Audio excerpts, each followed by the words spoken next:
Welcome to the Momentum Matters podcast, where we have courageous conversations with women leaders. You'll hear about their accomplishments, their experiences, their challenges, and best advice.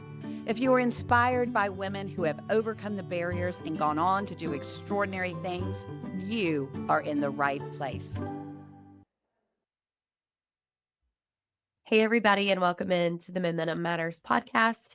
I'm excited to have Vitale Hardin on today. She is a dear friend of Momentum and one of our top-rated executive facilitators who's joined us on a variety of projects, from program days to events like our conference. And so you may have heard her speak before, but the good news is that if you have, my experience has been that I always have something new that I take away from my conversations with her.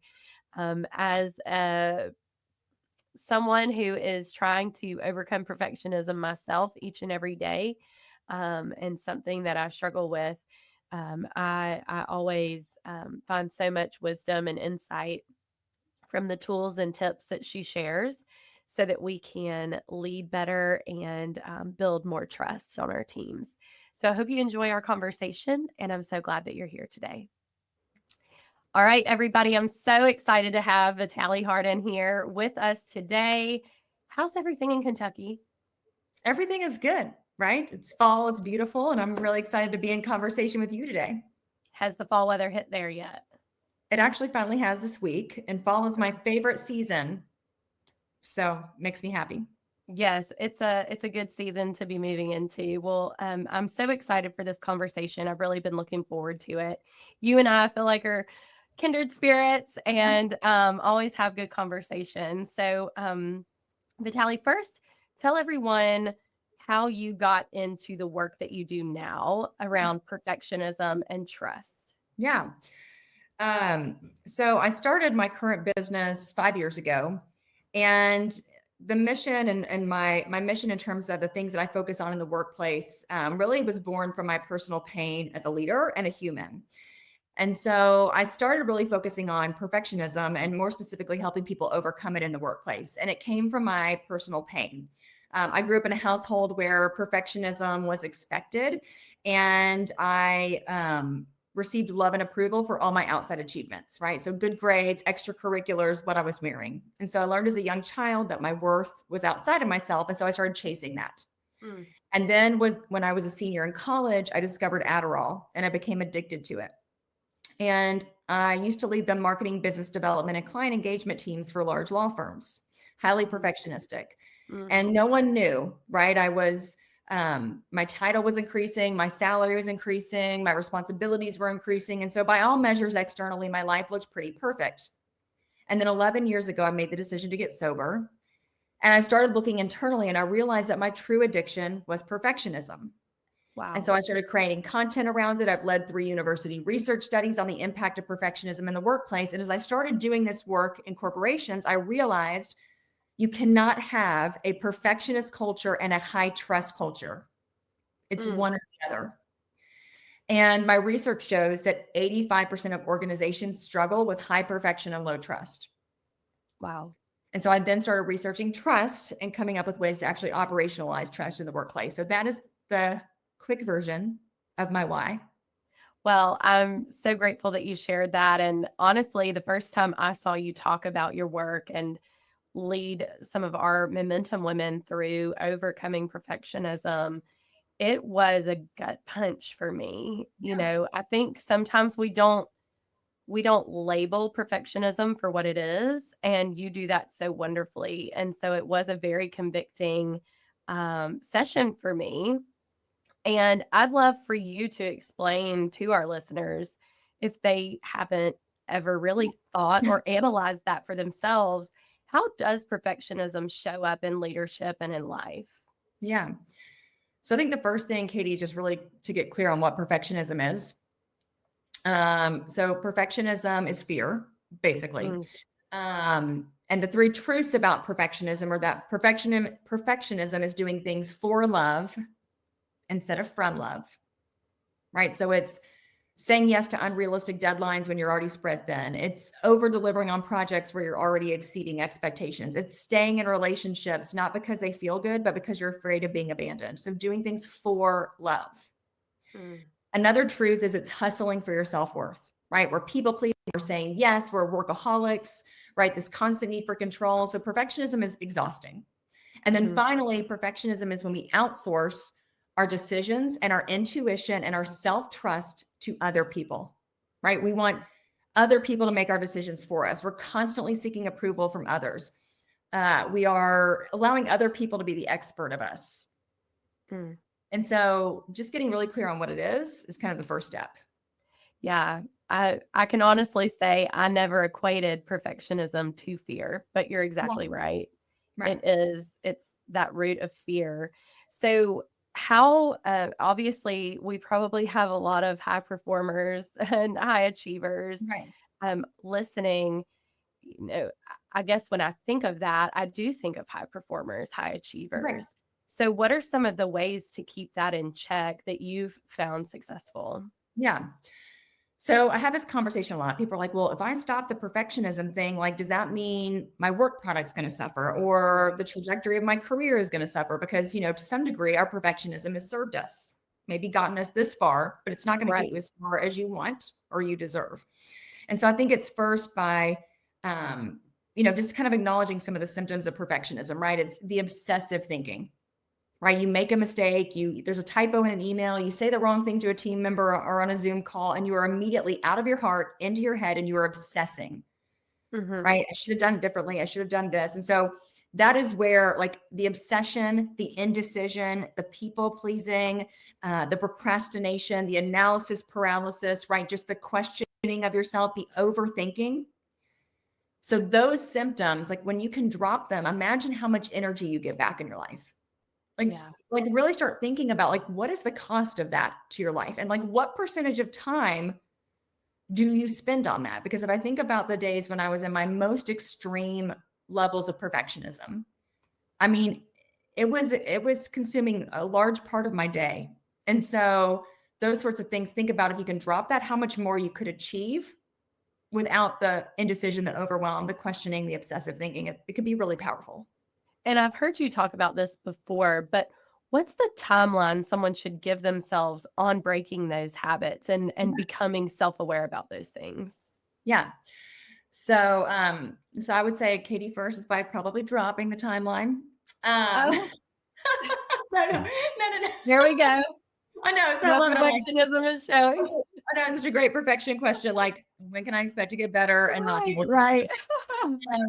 But no, I'm right there with you. So when I'm teaching this stuff, yeah, everyone's like, well, I want all of these things to go away from me immediately. Mhm. So the powerful thing is when you can understand that all of the things that you've been struggling with are really under the umbrella of perfectionism, a 1 degree shift in one of those symptoms, people pleasing, external validation, procrastination, overthinking, a 1 degree improvement in one has a domino effect on all the others. And is there a correlation that you've found in your research to the happiness of an individual when they can let some of those things go? Gosh, I don't have an actual fact. I just know how much perfectionism contributes to stress, how much it contributes to burnout and those. And it's definitely like the 70%, 70 percentages and higher. That doesn't surprise me. I think Right. we all can see how that could be correlated. I want to dive into something here that I struggle with sometimes in this new age of AI. Yeah. Right. I mean, you mentioned these emails and or as you were talking about perfectionism, I'm actually thinking of how I handle emails, which Okay. is let me read this 5 times before I Right. send it. Right. And so that's perfectionism in action. How have you seen people leaning into AI to seek more perfectionism, or is that something you're seeing in the work that you do? Yeah. So I think it's twofold. I think yes, some people are like, oh, this can make me sound even better. Mhm. And then I think the other part is it makes me even more productive, Mhm. which is really the piece that I've been experiencing. So I think my email sounded great before AI.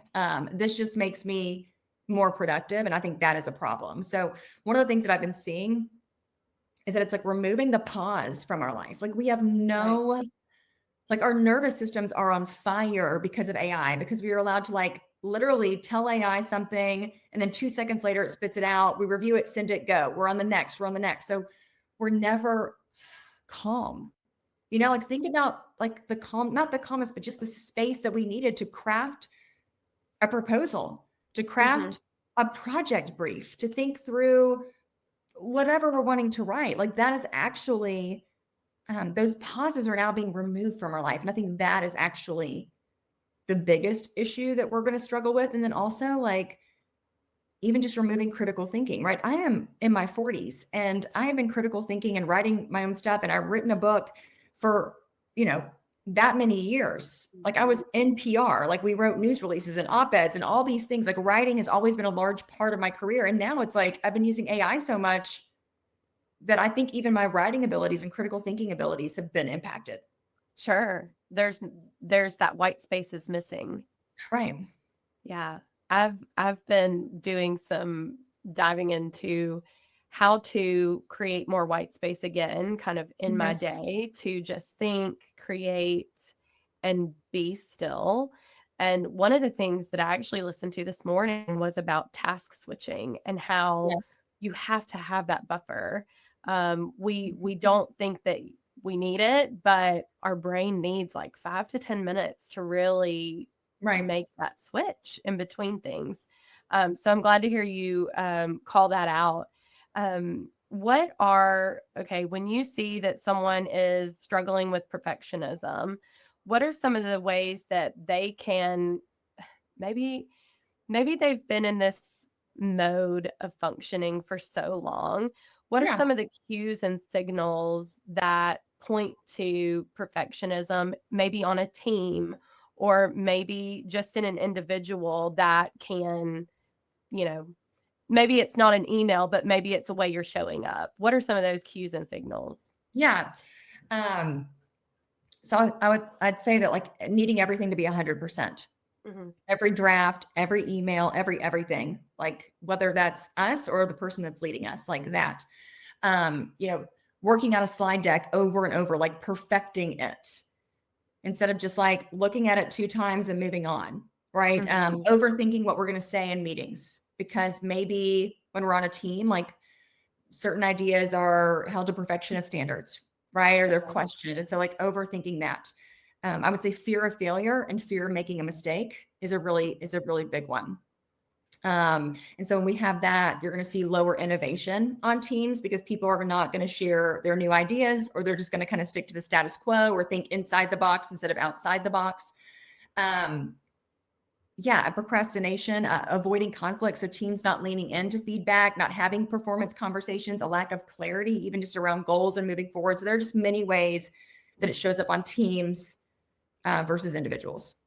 Yeah.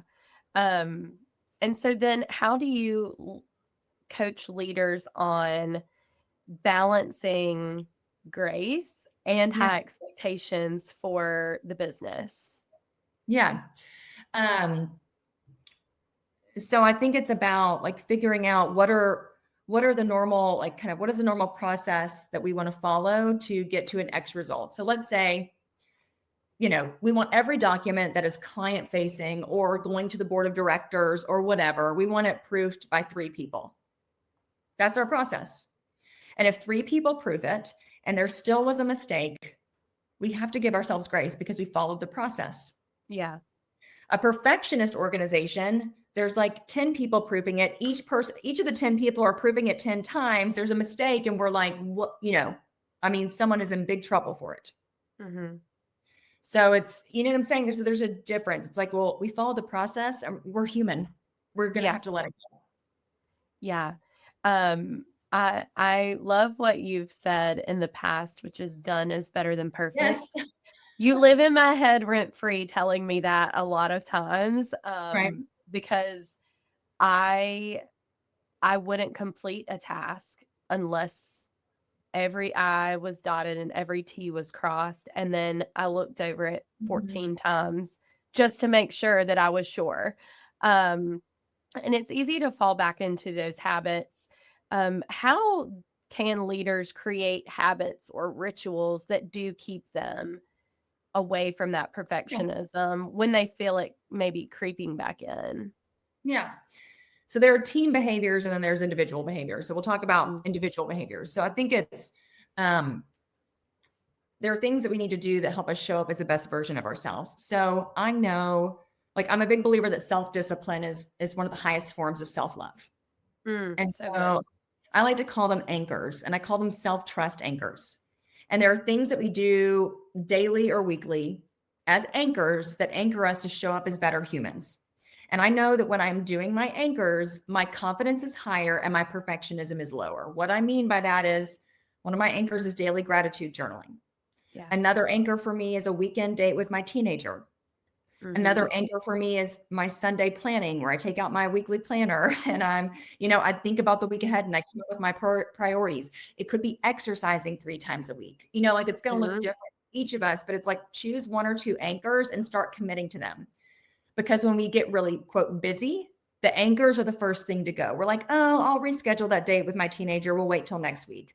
Or, you know what? I'm not going to exercise, and we skip it. And that doesn't mean you're not allowed to skip certain things. I'm talking about if it becomes a pattern and then you kind of stop doing it altogether, right? That kind of all or Yeah. nothing mentality. If I don't do it perfectly, then it's not worth doing it at all.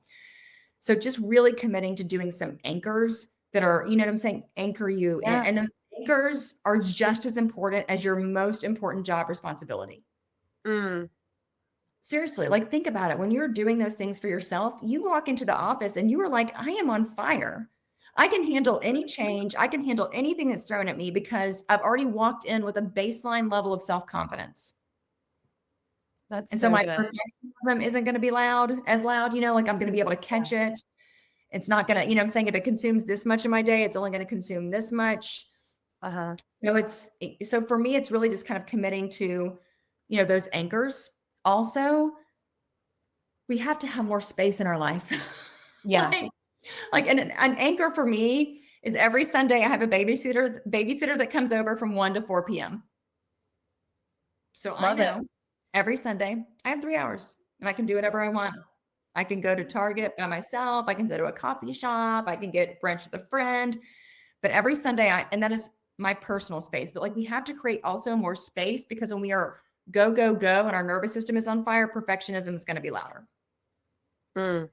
Hearing you say that when you get busy, your anchors, or when you get out of routine, Yeah. your anchors are the first thing to Yeah. go, so resonates with Yeah. me. I mean, as you were saying that, I told you I've been sick over the last week. Yeah. Those anchors went, so now Yeah. I've got to reestablish those, because yeah, I can feel myself in my morning routine off, and then it's like, oh well, I'll just sit here because I haven't been doing it, and so having Yeah. that motivation to get back into it, that's But so also, good. Katie, I would say that like we also like when we're sick, we have to give ourselves grace. And then when we feel Right. better, we can get back to it. Yeah. Um, Also, our anchors are going to change based on the season of our life. Like, right, Mm. Mhm. pre-toddler, I worked out more. With Right. a toddler, I don't. Like it's, Right. like I used to work out 5 days a week pre-toddler. Now it's like 2 or 3. So Yeah. I think also it's like knowing and having some grace for yourself. Like if I was in perfectionism mode, I'd be trying to like cram workouts in 5 days a week. I'm not going to be present. I'm going to sacrifice everything just for the workout. And so I think also like recognizing this is the season I'm in and these anchors are going to look different. Yeah. Giving yourself permission for that to change, Right. from season to season. Yeah, Yes. that's so good. Um, when you think of, someone, or as you've been working with people who are managers or in that type of role where they are managing other people, we Mhm. talked about this a little bit earlier, but how do you, create a culture that, doesn't rely on perfectionism as Yeah. its value, um, while also helping someone to get better or to move along in their growth in their own career?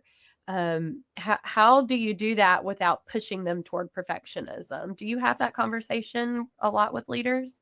I do. And I think it's also like, even me as a people leader, I am constantly like checking myself. Like, is this Wow. perfectionism talking, or is this actually an issue I need to address? Uh-huh. Are these perfectionist expectations, or do I need to have a conversation around performance? So I think even Mhm. just having an awareness that your perfectionism could be the rose-colored glasses or not rose-colored glasses, whatever Yeah. the glasses you're wearing, is really important. And there's, I think, small shifts you can make in terms of team culture and how you lead. So one of the things that I do with teams is I actually have them develop their trust operating system.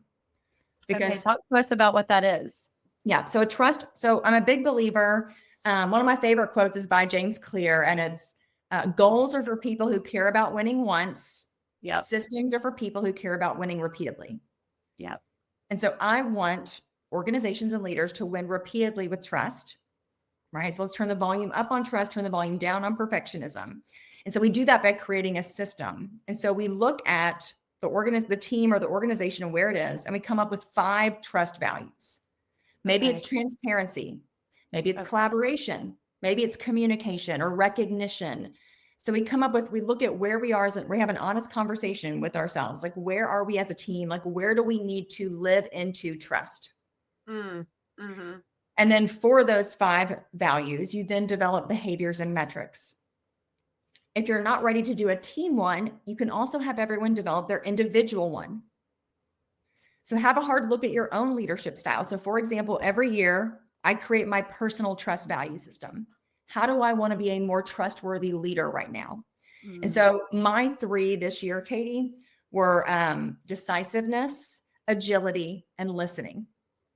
So So that good. was my trust value system, because I realized my indecision and my lack of effective decision making was impacting my team's trust in me.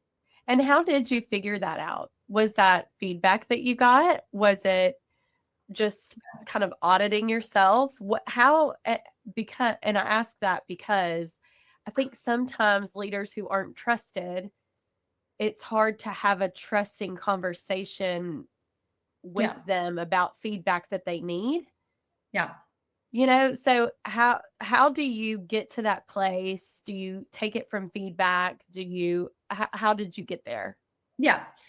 So I did a self audit, but I'm also teaching this Yeah. stuff every day. So Right. I have a different kind of advantage, which doesn't necessarily mean I'm going to be open to it, but thankfully I am. um, Yeah. I would say for leaders that have a lower emotional intelligence or a lower self awareness, probably doing exercises around emotional intelligence, probably doing a 360, or even just, getting feedback can be helpful. Mhm.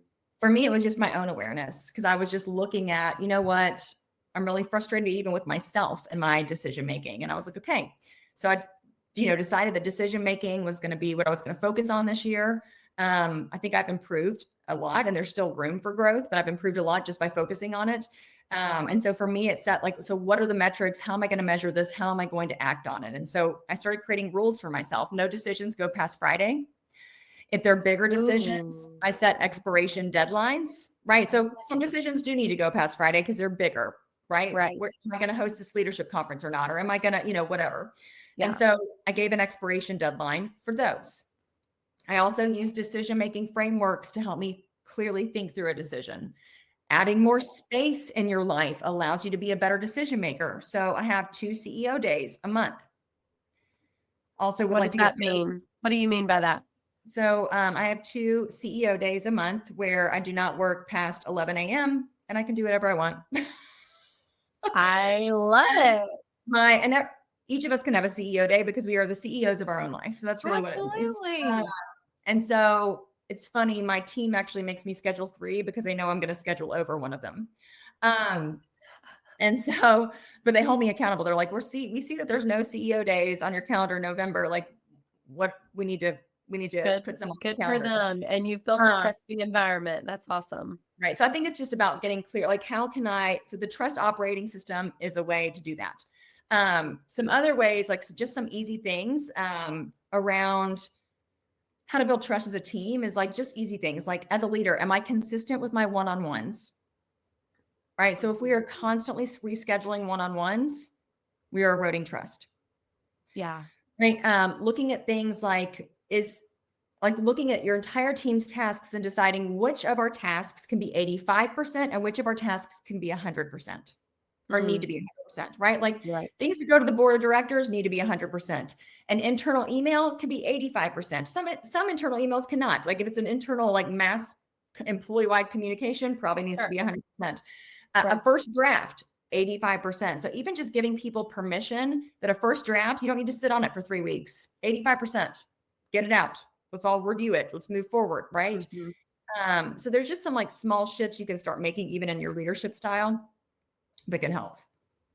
That's so good. And I love, you said this a little bit earlier, that, and I think what I was hearing was trust and perfectionism can't coexist because, again, that perfectionism is fear, and fear and trust can't coexist. Right. I also love that you've leaned into charging organizations and leaders with trust values. I think it's so easy to come up with those core values, but the core values mean nothing without trust. So you've really hit on the foundation that cultivates a healthy environment. Okay, so we've talked a little bit about AI. I want to lean into social media and society, I guess, in general, and how it feeds our, I don't want to say need for perfectionism, but for some people, I think they feed off of that. How do we keep that in check with ourselves as leaders? Yeah. So one of the main symptoms of perfectionism is comparison. And so social media is going to obviously trigger that symptom. And, what happens is we, see some families like perfect, Halloween photos, and they've got like their entire Halloween family, Halloween costumes. Okay. Well, that is not, I would love to be that person in our next life, but that is just not where we are. But it can really trigger us. I'm not good enough. I'm not a good enough mom. I'm not, whatever. I'm not a good enough parent. And so really it's about like in that level of perfectionism, like when we're comparing ourselves or we feel kind of our competition kind of rising up, which turns into comparison. It's really about just safeguarding and like really putting filters around what you want to see on social media. So there are certain people that are going to trigger comparison for me. And so I will either unfollow or mute them. I mean, this is our life. We're not living other people's lives. And so it's okay to mute or unfollow someone temporarily or even permanently. So just know that if it's impacting your health, right? 4 years ago, I went off Facebook entirely. I have not missed it. Like that was a major mental health move for me. So You're still not on Facebook? Nope. Like, I deleted it off my phone today, and I Googled how to deactivate it recently. So I'm almost there. Yeah. So it's been good for you. Yes. So I just finally deactivated it, but I quite literally have not gone on it in 4 years. But I didn't want people to be able to tag me, so I just went ahead and deactivated it. So yeah, I mean, I just felt like it wasn't healthy. I just felt like the conversation wasn't healthy. A lot about just, a lot of stress and overwhelm. And so it wasn't helping me. I have not missed it at all. It's been incredible. Also, I'm on a need to know basis. Like if some XYZ happens in your life, like if we're close friends, I need to know. If we're not close friends, I don't need to know. Right. So I love, like, let's take it back to the 90s, you all. We're on a need to know basis. But it can trigger comparison. And so again, also there's a lot going on in the world right now. Yeah. So it can also trigger a lot of fear, a lot of anxiety. And so just create boundaries for yourself. Like your phone doesn't need to be the first thing you look at in the morning, right? It puts you on the defense. Really, like think about it. If you read your email first thing and you get an email from a colleague that has the wrong tone, you know what I'm saying? You're starting the day on the defense. If you checked Facebook or Instagram and 3 of your friends went to dinner last night and didn't invite you, now you feel not good enough. Even though if they invited you, you would have said no. It's not the point, right? You still, you still wish you were asked. And then your phone also doesn't need to be the last thing you look at. Again, these are impacting our mindset. It's really, can be really powerful. Every time we talk, I have a takeaway.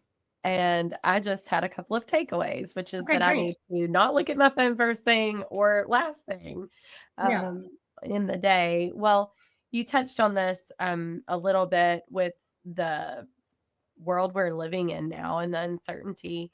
How do leaders build trust and lead with both confidence but also vulnerability Yeah. during maybe tougher economic times or uncertainty within their business?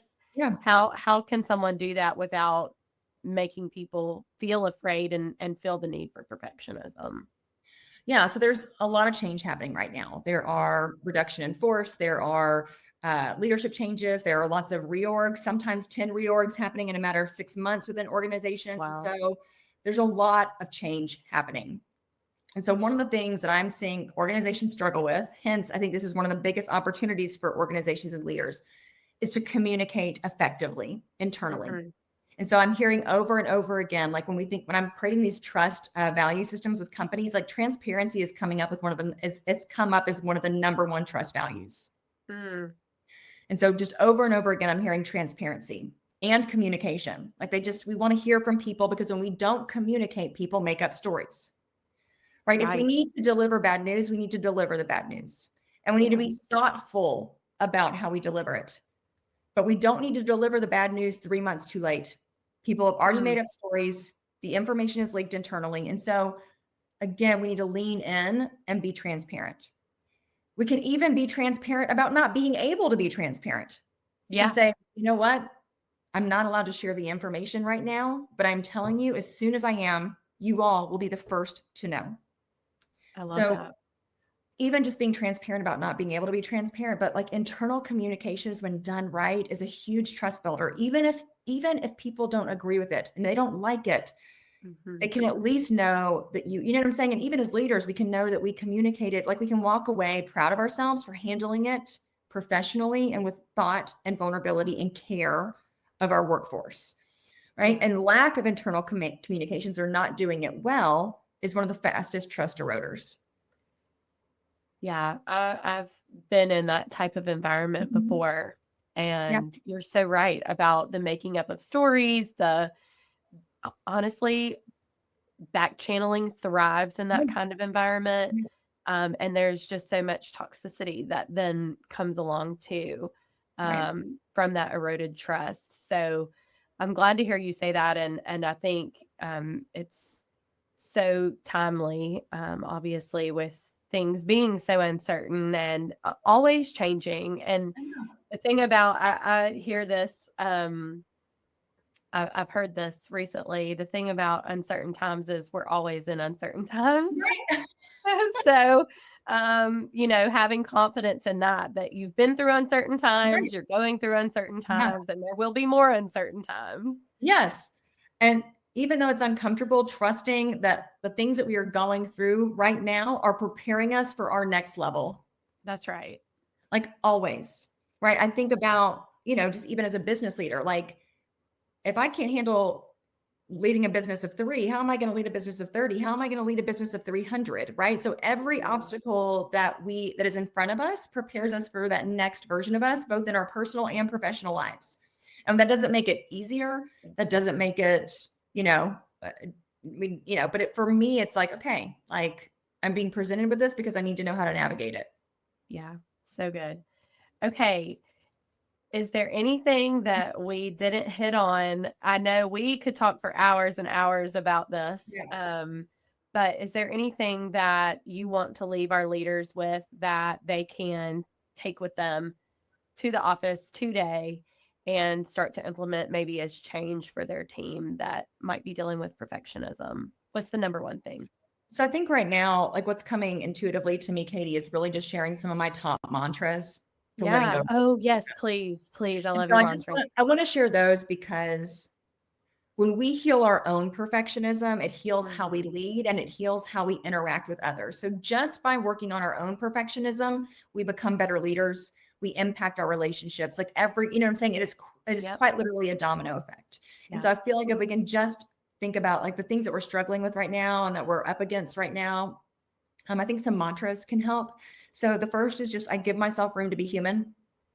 Right? If we overreacted, we said the wrong thing, we did the wrong thing, we made a mistake, we sent a typo in an email, like just stop with the obsessive thinking, Stop with the harsh self-criticism. Just, I give myself room to be human. And every time that thought comes up, you're just going to turn the volume down on that thought by saying, I give myself room to be human.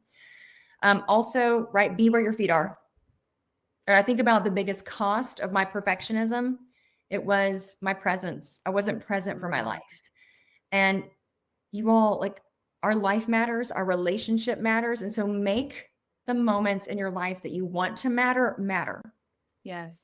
Right. If I have this like weekend date with my teenager and I'm on my phone the entire time, at the point, it actually erodes trust with him. Right.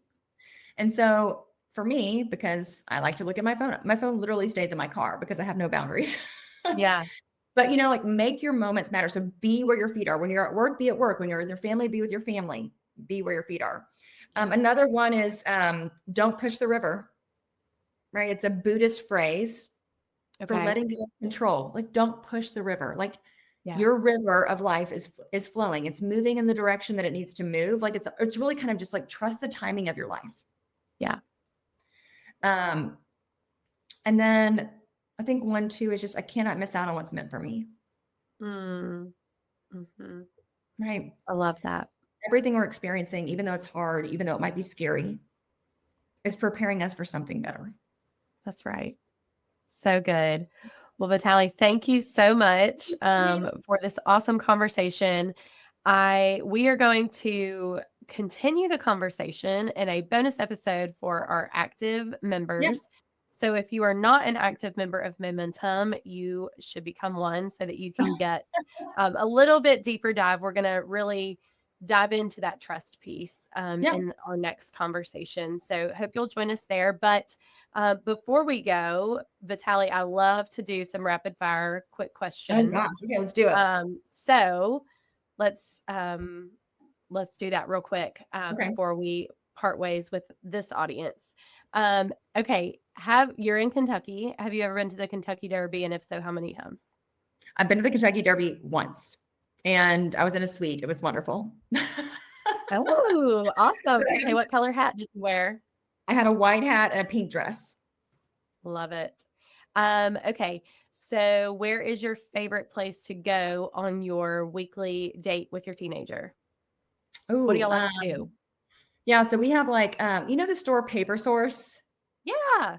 Okay, we love to go there. So we have an outdoor shopping area like the Summit you have in Lexington. And so we love to walk around there, grab lunch, and we love the Paper Source store because there's like so many like funny like little gifts and cards and goodies. So we love doing that.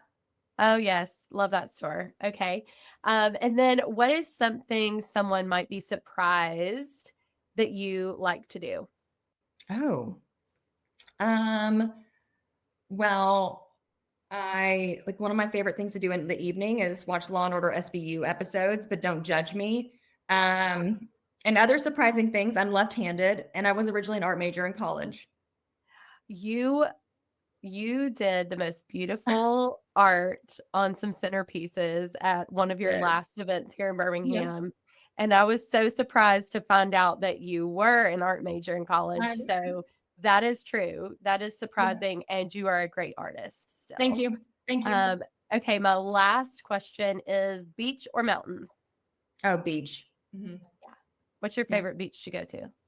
Oh gosh. God, Turks and Caicos is like one of my favorite places. Oh, hey. But then I also just love Florida.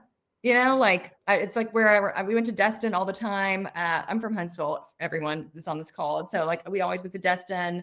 I remember like driving by the Milo's restaurant and like staying in line for the sweet tea and all of that. Like it's like major memories for me. But anyway, I love the beach.